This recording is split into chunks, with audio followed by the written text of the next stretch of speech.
Types of motivation. प्रकार, ठीक है। देखिए, टाइप्स ऑफ मोटिवेशन की जब अपन चर्चा करते हैं कि विप्रेरणा वास्तव में कितने प्रकार की होती है, और मैं विशेष बात बता दूं आपको कि जितने भी अपन पेपर्स देखेंगे पूर्व एग्जाम्स के, चाहे आप रेट के देख लें, आप आर्टेट के देख लें, उनके सभी पेपर में यहां से प्रश्न पूछा गया है। बार बार यहां से प्रश्न आता है, तो इस बिंदु को बहुत आराम से समझना है कि विप्रेरणा के वास्तव में प्रकार क्या होते हैं, टाइप्स क्या होते हैं मोटिवेशन के। मोटिवेशन के जब प्रकार की अपन चर्चा करते हैं तो मूल रूप से मोटिवेशन दो प्रकार का होता है, ठीक है। अभिप्रेरणा के कितने प्रकार होते हैं? दो प्रकार होते हैं। एक होती है आंतरिक अभिप्रेरणा, ठीक है, और एक होती है बाह्य अभिप्रेरणा, ठीक है। अब देखिए, इनकी लैंग्वेज का चक्कर है, इसको अपन इंग्लिश में क्या बोल देंगे, ये इंटरनल मोटिवेशन है और ये कौन सा हो जाएगा, एक्सटर्नल मोटिवेशन है, ठीक है। ये इंटरनल है और ये क्या है, एक्सटर्नल है। तो ये थोड़ा सा दिमाग में रखना है। आंतरिक अभिप्रेरणा, इंटरनल मोटिवेशन। अब आंतरिक को आप जन्मजात भी कह सकते हो। क्या कह सकते हो इसको आप? जन्मजात मोटिवेशन भी कहते हैं। अर्थ समझना है, बाकी कुछ नहीं है। जन्मजात मोटिवेशन भी, आप इसको प्राकृतिक अभिप्रेरणा भी कह सकते हो, ठीक है। आप इसको स्वाभाविक अभिप्रेरणा भी कह सकते हो, एक ही बात है, ठीक है। ये इसके नाम हो सकते हैं। आंतरिक मोटिवेशन, इंटरनल मोटिवेशन क्या है, जन्मजात अभिप्रेरणा किसे कहा जाता है, प्राकृतिक किसे कहा जाता है, स्वाभाविक किसे कहा जाता है। तो इंटरनल कह दो, प्राइमरी कह दो, ठीक है ना, इससे कोई फर्क नहीं पड़ता। अनलर्न्ड मतलब अंशिक अभिप्रेरणा भी इसको बोला गया है, वुडवर्थ ने कहा था, ठीक है। वुडवर्थ ने क्या कहा, अंशिक अभिप्रेरणा। ये वुडवर्थ ने कहा इसको, कि इसको सीखने की आवश्यकता नहीं पड़ती है, तो अपने आप सीखी होती है, क्योंकि ये मूल प्रवृत्तियों से संचालित होती है। किस संचालित होती है? मूल प्रवृत्तियों से संचालित होती है। इसलिए इसको क्या नाम दिया था इसने, अंशिक अभिप्रेरणा। किसने नाम दिया? वुडवर्थ ने। समझ में आ रहा है? मोटिवेशन के दो प्रकार हैं। पहला आंतरिक, इसको जन्मजात कह दें, प्राकृतिक कह दें, स्वाभाविक कह दें, अंशिक अभिप्रेरणा कह दें। अंशिक अभिप्रेरणा, इसको जो कहा था वो किसने कहा था? वुडवर्थ ने कहा था। अंशिक का मतलब क्या होता है, ये मूल प्रवृत्तियों से संचालित होती है, इसको सीखने की आवश्यकता नहीं होती है, ठीक है, ये जन्मजात है। और बाह्य अभिप्रेरणा को आप नकारात्मक अभिप्रेरणा भी बोल सकते हैं। क्या बोल सकते हैं? नकारात्मक अभिप्रेरणा भी इसको कहा जाता है, ठीक है। तो ये नकारात्मक है, ये बाह्य एक्सटर्नल मोटिवेशन है, जन्मजात। अब इनको अर्थ को समझना आप, ठीक है। ये तो अपने एक नॉर्मली शब्दों के अर्थ की चर्चा कर ली, आप समझना इसमें क्या है। एग्जाम्पल आपके सामने आएगा, उदाहरण आएगा, और उदाहरण एग्जाम में कोई भी पूछ सकता है दोस्तों। सिंपल सी थ्योरी आपको याद रखनी है कि इसका कॉन्सेप्ट क्या है, वो यदि समझ में आ गया तो कोई दिक्कत नहीं है, और कॉन्सेप्ट समझ में नहीं आया तो दिक्कत होगी, ठीक है। आंतरिक को समझो। आंतरिक मोटिवेशन का मतलब क्या है? देखिए, आंतरिक मोटिवेशन क्या है, जब मैं किसी क्रिया कार्य को खुद की इच्छा से करता हूं, मेरे पे कोई दबाव नहीं कि उसने कहा इसलिए कर रहा हूं, पापा ने कहा इसलिए कर रहा हूं, मम्मी ने कहा इसलिए कर रहा हूं, मेरी खुद की इच्छा है और मुझे करना चाहिए, मेरी खुद की इच्छा है और मुझे करना चाहिए, ठीक है ना। जिस क्रिया या कार्य को करने से मुझे सुख व संतोष मिलेगा, ठीक है। सिंपल सी बात याद रखना, जहां सुख की बात आ गई, किसकी बात आ गई? सुख की बात आ गई। जहां संतोष की बात आ गई, ठीक है, जहां आनंद की बात आ गई, ठीक है, किसकी बात आ गई? आनंद की बात आ गई। जिस किसी क्रिया कार्य को मैं अपनी खुद की इच्छा से करता हूं, और जिसको करने से मुझे क्या मिलता है? सुख मिलता है। जिसको करने से मुझे संतोष मिलता है, और जिसको करने से मुझे क्या मिलता है? आनंद मिलता है, खुशी मिलती है। वो मोटिवेशन कौन सा है? आंतरिक। समझ में आ रहा है?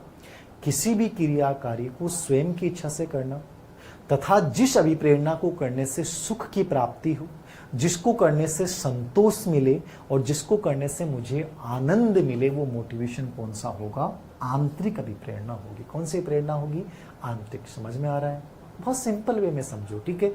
ये अभिप्रेरणा क्या करती है? किसी कार्य का प्रारंभ भी करती है, मतलब उस कार्य को प्रारंभ तो करेगी, स्टार्ट तो करेगी, और तब तक चलेगी जब तक वो कार्य खत्म नहीं हो जाए, लक्ष्य प्राप्ति तक उस कार्य तक ये चलेगी। समझ में आ रहा? तीन बातें बताई हैं मैंने, सिंपल वे में समझना है। मोटिवेशन दो प्रकार का, आंतरिक और बाह्य। आंतरिक का मतलब क्या है? इसको जन्मजात कह दें, इंटरनल कह दें, प्राकृतिक कह दें, स्वाभाविक कह दें, अंशिक अभिप्रेरणा कह दें, ठीक है। ये वो अभिप्रेरणा है जिसको करने से हम अपनी खुद की इच्छा से करते हैं, जिसपे कोई दबाव नहीं होता है, और जिसको करने से मुझे क्या मिलता है, सुख मिलता है, संतोष मिलता है और आनंद की प्राप्ति होती है, वो मोटिवेशन कौन सा होता है, आंतरिक मोटिवेशन होता है। ठीक है, ये विप्रेरणा क्या करती है, उस कार्य को प्रारंभ भी करती है, और जब तक वो कार्य लक्ष्य प्राप्ति तक, लक्ष्य तक पहुंच नहीं जाएगा तब तक ये रुकती नहीं है। इसलिए सबसे पावरफुल मोटिवेशन किसको माना जाता है दोस्तों, आंतरिक को माना जाता है। किसको माना जाता है, आंतरिक को माना जाता है। समझ में आ गया, नहीं है?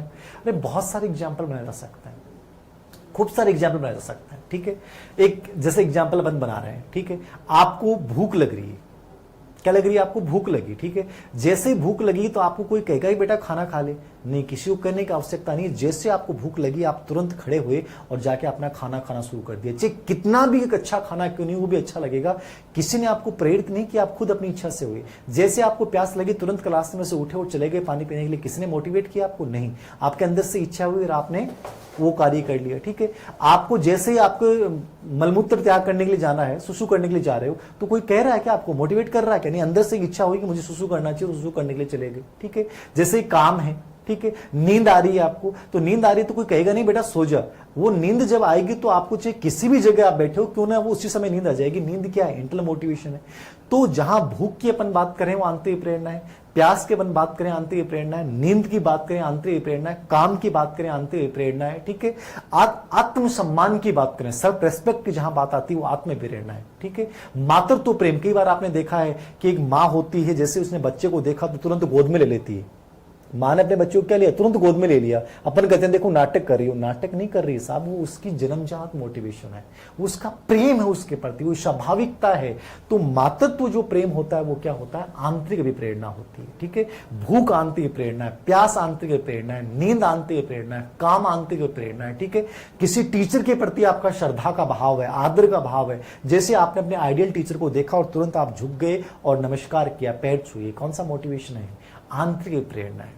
ठीक है, कई बार होता है कि आप आराम कर रहे हैं, थक गए, सुस्ता रहे हैं। सीटेट में एक प्रश्न आ गया था, एक बच्चा आराम कर रहा है, कौन सा मोटिवेशन है, आंतरिक प्रेरणा है। एक प्रश्न बहुत बार आता है, सफलता की इच्छा, उपलब्धि, सफलता की बात आ जाए चाहे उपलब्धि की बात आ जाए, ठीक है ना, ये कौन सा मोटिवेशन है, आंतरिक मोटिवेशन। इसमें बहुत प्रश्न पूछे गए भाई, भूख, प्यास, काम, नींद, मलमूत्र त्याग, आत्मसम्मान, मातृत्व प्रेम, श्रद्धा का भाव। ठीक है, ये तो नॉर्मल चीजें समझ जाओगे। सबसे अधिक प्रश्न जो एग्जाम में आता है वो आता है सफलता उपलब्धि। कई बच्चों को लगता है सफलता उपलब्धि अर्जित होता है, लेकिन इसको जन्मजात प्रेरक माना गया है। यहां पे उपलब्धि प्राप्त करने की इच्छा, इसको एक प्रकार से बच्चे का आंतरिक भाव माना गया है। ये प्रेरक तो अर्जित होता है, उपलब्धि प्रेरक, लेकिन इसको माना गया है यहाँ मोटिवेशन में, किसमें, आंतरिक में। तो सफलता प्राप्त करने की इच्छा, जैसे एक पर्सन बहुत बार बच्चे मेरे से पूछते हैं, एक बच्चा मेडिकल परीक्षा में सफलता प्राप्त करने के लिए कड़ी मेहनत कर रहा है। वो मेडिकल परीक्षा में सफलता प्राप्त करने के लिए कड़ी मेहनत कर रहा है, वो अपने लिए कर रहा है, किसी के लिए नहीं कर रहा है।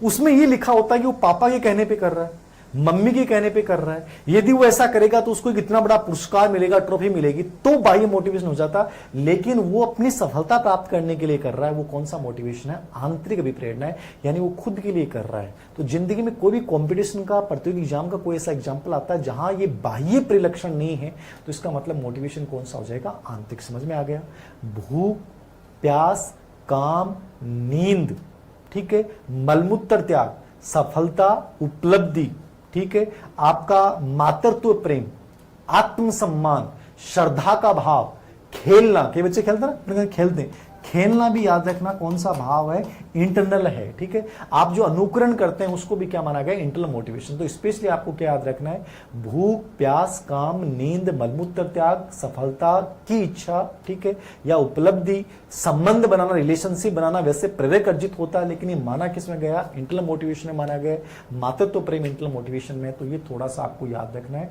आंतरिक प्रेरणा पे समझ में आ गया, एक तो नाम याद रखना। अंशी की विप्रेरणा किसने कहा, इसको वुडवर्थ ने कहा है। ठीक है, सुख, संतोष और आनंद की प्राप्ति जिसे विप्रेरणा से होती है, वो कौन सा मोटिवेशन, आंतरिक है। ये विप्रेरणा क्या करती है, कार्य को प्रारंभ करती है, और जब तक लक्ष्य तक नहीं पहुंच जाओगे तब तक आप रुकोगे नहीं। कौन सा मोटिवेशन है, आंतरिक प्रेरणा है। खेल है, सफलता की इच्छा है, ये सब किस में आते हैं, आंतरिक प्रेरणा में आते हैं। अब एक सिंपल सा एग्जाम्पल मैं पूछ रहा हूं आपसे, इनमें से कौन सा उदाहरण आंतरिक विप्रेरणा का है। ठीक है, जैसे पहला एग्जाम्पल आ गया, एक बालक एक पुस्तक को इसलिए पढ़ रहा है क्योंकि पापा उसकी पिटाई करेंगे। एक बालक पुस्तक को इसलिए पढ़ रहा है बी ऑप्शन में क्योंकि टीचर उसको दंड देगा।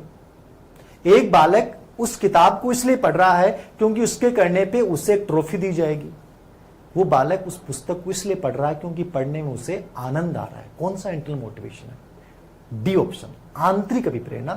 जब किसी क्रिया कार्य को अपनी इच्छा से करते हैं और जहां में सुख, संतोष, आनंद की प्राप्ति हो जाएगी, वो मोटिवेशन दोस्तों कौन सा हो जाएगा? आप तो याद रखना, ये आनंद शब्द जरूर आएगा लगभग, ठीक है, या सफलता की इच्छा वाला प्रश्न आएगा। इसको अपन क्या बोलते हैं? आंतरिक प्रेरणा, ठीक है।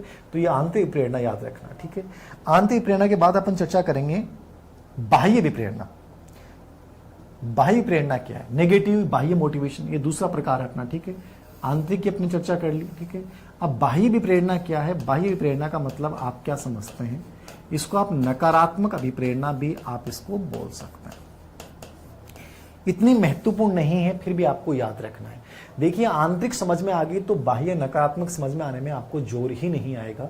आंतरिक में मैं हर क्रिया कार्य को अपनी इच्छा से कर रहा था, और बाह्य में क्या होगा? मैं दूसरों के दबाव में आके करूंगा।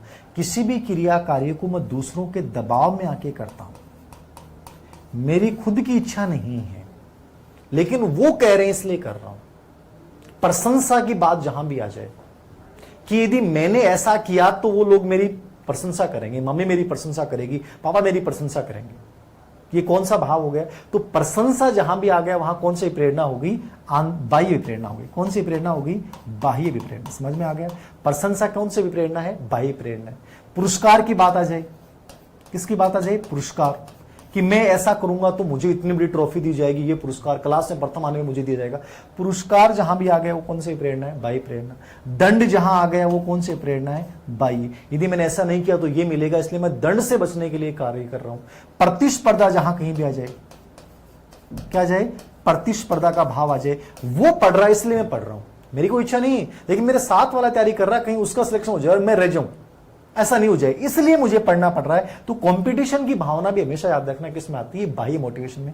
प्रशंसा बाह्य प्रेरणा, पुरस्कार बाह्य प्रेरणा, दंड से बचना बाह्य, प्रतिस्पर्धा। शिक्षण सहायक सामग्री भी इसमें आएगी। टीचिंग एड से प्रभावित हो गए आप, ठीक है, टीचिंग एड से प्रभावित होकर कोई कार्य कर रहे हैं, तो टीचिंग टीएम के माध्यम से, टीचिंग एड के माध्यम से आप कोई कार्य कर रहे हैं और उसकी से प्रेरित हो गए, उस टीचर के टीचिंग एड से प्रभावित होकर उस कार्य को सीख रहे हैं। शिक्षण सहायक सामग्री, ये भी किस में आ जाएगा? बाह्य मोटिवेशन में आ जाएगा, ठीक है।